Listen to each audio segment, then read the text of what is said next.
We cannot get away from stories. They're all around us, in the news, in society, and in the very ways we construct our lives. So we better pay attention if we don't want our stories written for us. And if we want to maintain agency over our votes, healthcare, food, education, livelihoods, and the very participation in our own lives. Increasingly, some of the biggest divides in society are between people who can critically assess storylines and those who do so poorly. This, I think, is the implicit anxiety many educators and book people have when we talk about the importance of reading. We understand that critical literacy is linked to prized qualities like self-determination, community well-being, and an informed populace.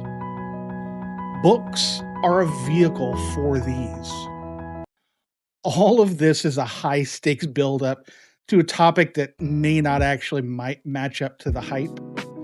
But I need to make this earlier point in order to explain why and where I disagree with the lower stakes rules for reading in 2026, originally posted by Ryan Holiday. And this is making its rounds on BookTube, so I wanted to provide a response. I found this discussion originally on a couple of channels, most notably Book Chat with Pat, Bookish Texan, and Another Bibliophile Reads. I first encountered Holiday's videos when they popped up on my YouTube feed, and he was doing an interview with Joe Rogan. In this particular clip, he handed Joe Rogan several gifts from his bookstore in Austin, Texas. And when Holiday took out the stack of books, there was a hesitation and doubt scrawled on Joe Rogan's face. He graciously accepted book after book from Holiday, but the hesitation in his voice was noticeable. I think Holiday sensed the uncertainty because he remarked at one point, "I figured you're going to just get these on audio." At the point that he hands Joe Rogan T.R. Fehrenbach's Lone Star, A History of Texas and Texans, which is a big book, Rogan did a side glance at someone off screen. And I don't know how to describe the expression other than surprise, fear, and maybe horror. Now, Rogan spent years hosting something called Fear Factor.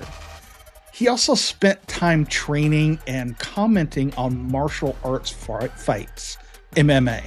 And as Variety noted, he interviewed extreme far-right figures. It struck me that a person who has spent all this time confronting fear and other big bads had this reaction to a book, an inanimate object that doesn't wound or hurt, but only demands time, concentration, and ideally critical thinking. I don't say this to single out Rogan. Rather, I want to point out a reaction that is actually pretty common, and I've seen a lot. I've seen the toughest people, the most experienced travelers, and even the brightest doctors get struck with abject terror when handed a book. That is a problem. And it goes beyond just Joe Rogan and a few other anecdotes as well. It speaks to the deeper anti-intellectualism that has taken hold in our society. All of this is to say, while I disagree with Holiday's sometimes severe approach to reading, I appreciate his overall goal, which is to promote reading and help people find what he believes are the appropriate book to engage each person. This is my response to Ryan Holiday's Rules for Reading 2026. Please like and subscribe to increase the reach of this channel. We have lots of good stuff coming in the future. I will be grouping some of these rules together just in interest in time. There is some overlap, particularly because a few of them have similar assumptions. First, I have to say that I agree, again, in principle, with many of Holiday's rules because I understand his desire to make reading not only more widespread, but more urgent.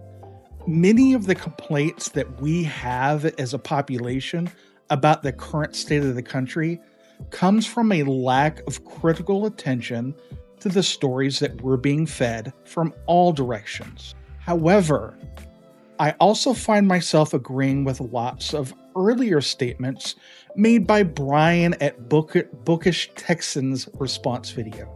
Holiday's list has impulses with which many, if not most readers, will generally agree. But we may disagree in areas where he's made some absolutist statements or where he overemphasizes productivity culture. I understand that he is a bookstore owner, a writer, and just an overall public personality.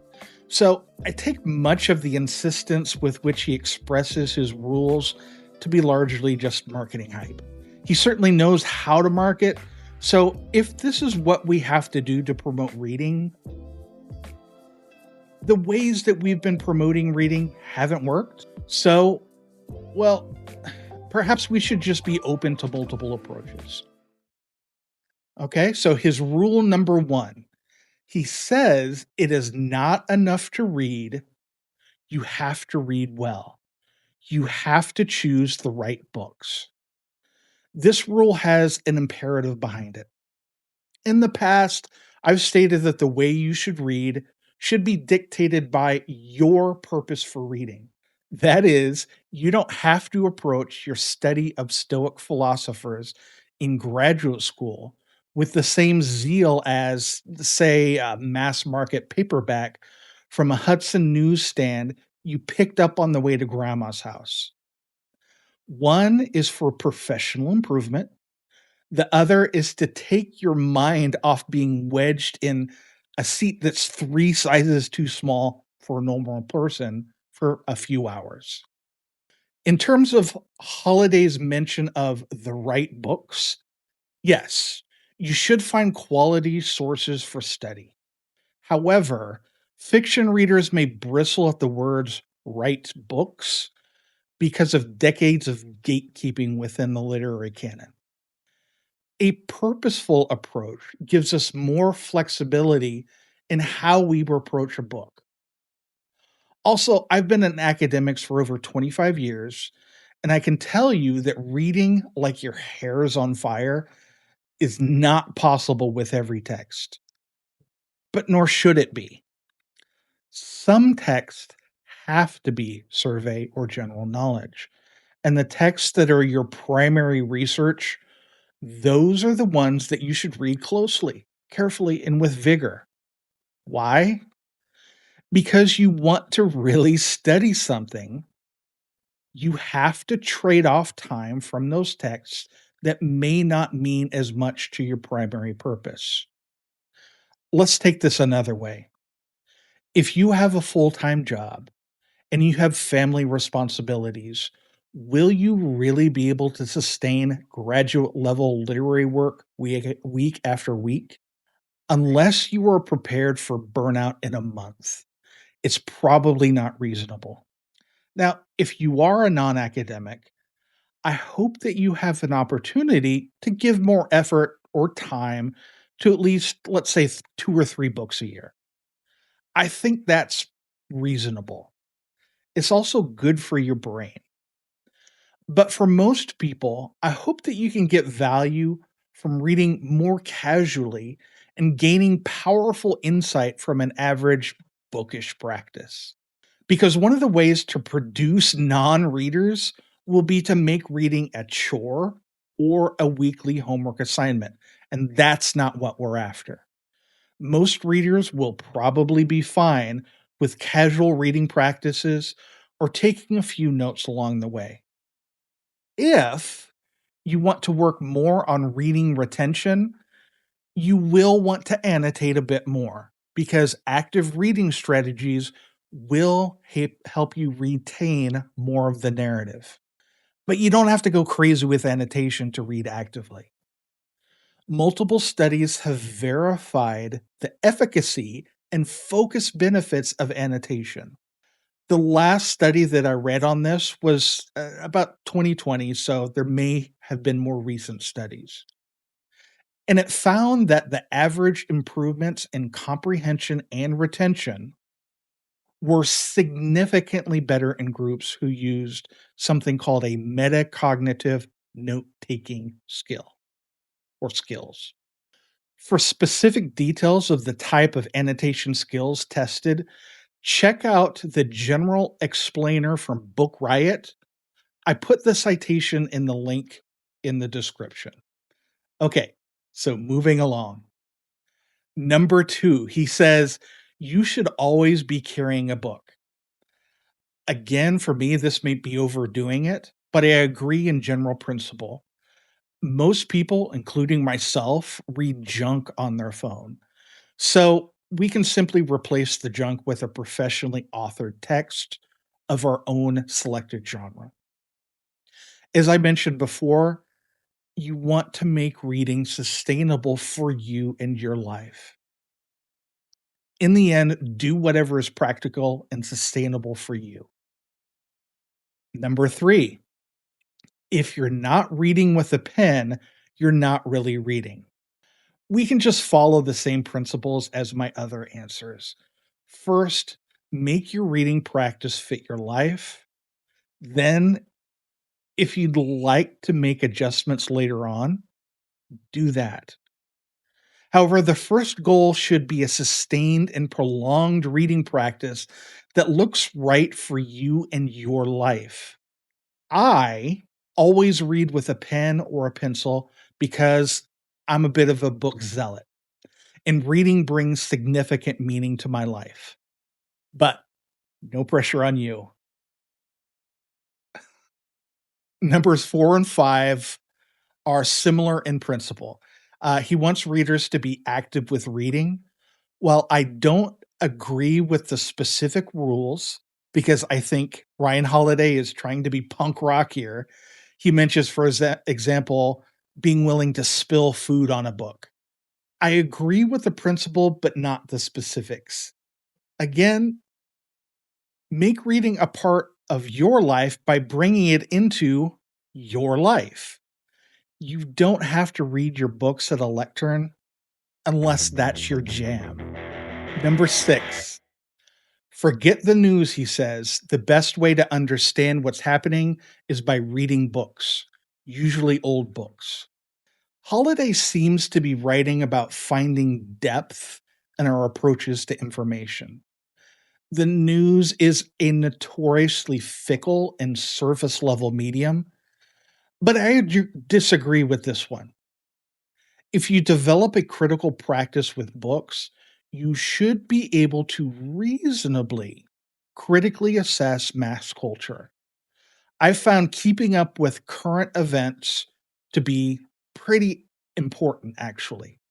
But I will say that finding the roots of a news story in a book is probably a good idea. If, for example, you want to know about why people are getting so mad about something, definitely read a book. Number 7, a lot of people read, but not enough people reread. I'd say that this is probably another critical depth rule, which I agree with in principle. Hopefully, you will have a book that prompted change in you in some way. I actually wish that for everyone, and that's one of the reasons I'm here. These are the books that you actually reread, the ones that light your imagination on fire. Number 8, rereading is the best way out of a reading slump or a dry spell. Now, on this one, I can't speak for everyone, but for me, I get bored if I have to go over the same story again and again. So if I'm in a slump, I actually prefer to go to something new and adventurous. I've just picked up, for example, King Sorrow by Joe Hill. Number 9, don't be a book snob. Yes, of course. I wholeheartedly agree. If you know how to look for it, you can find the universe on the back of a cereal box. Now, that's not me. That's a paraphrase from Lex Luthor in the very second Reeves Superman movie. On this channel, you will see that I purposefully try to mix lots of different types of literature together. That's intentional. Several decades ago, literary scholars reassessed the literary canon and found all sorts of unhelpful biases in the selection of quote unquote the right books. This is something we've attempted to address again for decades. This is why you may see literature courses in a university catalog that are trying out new topics beyond rich old white guy says. But maybe some rich old white guys say some good things sometime. However, no one ever has a reason to read Danielle Steele. And I'm kidding. Number 10, never read without taking extracts. This feels a bit like a repeat from rules 3 through 5. I agree with some of these on principle, but we don't live in an ideal world. So I always, again, recommend reading best for what best fits your life. The goal is actually a sustained practice, not to quit because you're trying to do too much. Numbers 11 through 13 are about quitting books. For example, he writes that you should drop a book if it does not appeal to you after 100 pages. Holiday has some absolute rules about DNFing books. I disagree with them.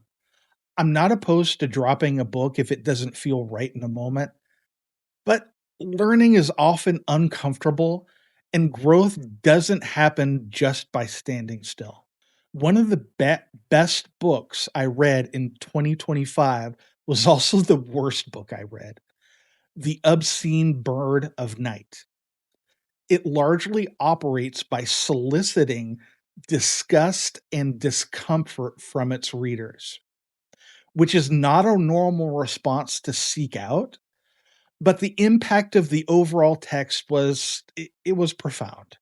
I'd say that it's best to be open to a text, but not lashed to it like Ahab going down with the white whale.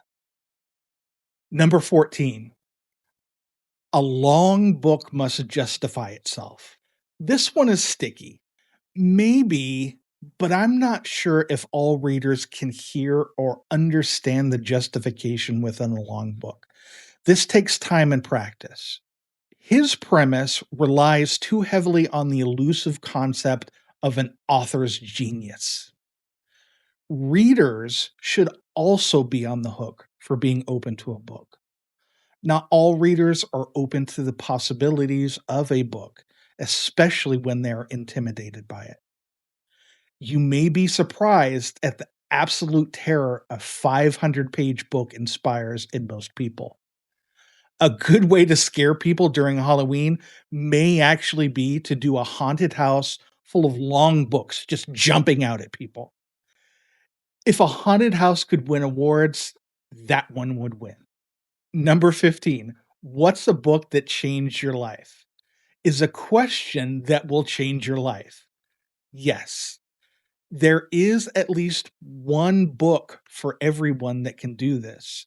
But realistically, actually, each person has about 50 or more books that will light their imaginations on fire. Number 16, cool titles usually make for crappy books. Disagree. Number 17, don't judge a book by its cover, but also you kind of should, especially newer books. I disagree with this one. Independent and university publishers are at a huge disadvantage with their resources. But some of the most innovative books come from these sources. This one makes me suspect that Holiday may be a book bimbo. Again, I'm kidding about that. So, for an example, take a look at the cover of Divine Days. Horrible cover, good book. Number 18, look for wisdom, not facts. Yes, in principle, but it depends on what he means by wisdom. Usually, the Stoics that people like him study have a concept of a universal truth that is sought through wisdom. But most learning through fiction comes from readers who dialogue with a book, with history, and with their own cultural situatedness. Number 19, when great readers read, they ask themselves a simple question: what do I plan to do with this information? Being an educator, I can understand what Holiday might be saying here. I often have students use it for an essay or use it as a part of their learning. But this one has the possibility of sliding into strict utilitarianism. Sometimes knowledge for knowledge's sake is actually good enough. And when we produce knowledge, as we do at universities, sometimes that knowledge becomes useful later. Say, for example, when you're making vaccines. Number 20, in every book you read, try to find your next one in its footnotes or bibliography. Yes. And I think the reason behind this idea is that books, fiction and nonfiction, belong to something called a discourse community, or even discourse communities, plural. And by checking a book's sources, fiction or nonfiction, you can see who or what an author is in conversation with. Fiction is a little trickier because the sources may not always be declared and usually aren't, but this is where education comes in. If you are around an experienced learner or reader, like a teacher or professor, they may be able to connect you with the right conversations to enlighten your curiosities. Number 21, when you find an author you love, read all their books they've written. I'd like more people to do this, but I'm not sure this is always practical. A more doable rule would be to read several books from the same author. The benefit of doing this is that you can understand more of the conversation they're having. You can also see the evolution of their style. On the other hand, I can't imagine trying to read everything by Charles Dickens. Not everything that he wrote was gold. Number 22. If you see a book you want, buy it. Don't worry about the price. I mostly agree with this again in principle, but I would add that many times you may be able to find an edition more within your price point, like free at a library. Also, yes, books are not a luxury, they are essential. Access to learning should be free and open to everyone through higher education, through libraries, and beyond. But we don't live in an ideal world, and costs continue to rise. So I'd say always use your library or find a price point that's right for you. Number 23, speed reading is a scam. Yes, I agree with this.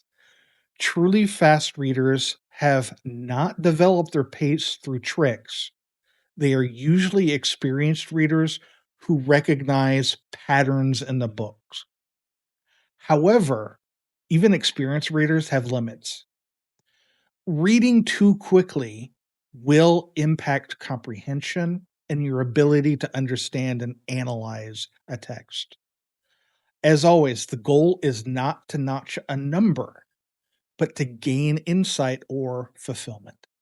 Number 24, your aim as a reader is to understand why something happened. The what is secondary. Yes. So in the class, we start out with some summary of a text. But then we get to that more important question of why. This is one of the main questions educators ask in the classroom. This is a rule similar to number 18. Number 25, your nightstand should be ambitious. I agree with this one, just as long as you have the mindset for it. If you get overwhelmed by ambitious goals, and you know that you do, you may be better off setting more manageable, realistic goals. It depends, as always, on your temperament with books. Again, some people's greatest fear is a book, and this probably would not work well for them. Number 26 and number 27, read like a spy in the enemy's camp. You should read books and writers you disagree with. This is one where I have a yes, but. I say, yes, absolutely, you should read writers that you disagree with, but as long as the writer puts forth a good faith argument. I am seeing way too many bad faith arguments in our today's society and even out in publishing. Too many people in our news saturated culture believe that they should listen to quote unquote both sides. This is actually a logical fallacy. Seek out good faith, complex perspectives that go beyond both side isms. And either or is always a false choice. So avoid bad faith sources and bad faith books, whether they're fiction or nonfiction. Number 28 is much like numbers 1 through 10. Yes, read deeply when you can. Number 29, good things happen in bookstores. Yes, actually, I have a series about some of my own local bookstores. Good bookstores don't just sell books, they're often a community hub like the salons of old. Number 30, prefaces and forewords are there for a reason. Again, a yes, but here. You don't have to read them before the book, you can come back to them later. Finally, we get to number 31. If a book is really good, recommend it and pass it along to others. This is an easy agree. If you stuck around this entire time, you get a special prize. A hearty virtual handshake from me. Thank you for listening. Please feel free to jump in and comment or do your own response to these rules. I'd like to hear from you. I'm Ben from Tilting at Tomes. Please like and subscribe if you get the chance. Thank you for making this one of your reading destinations.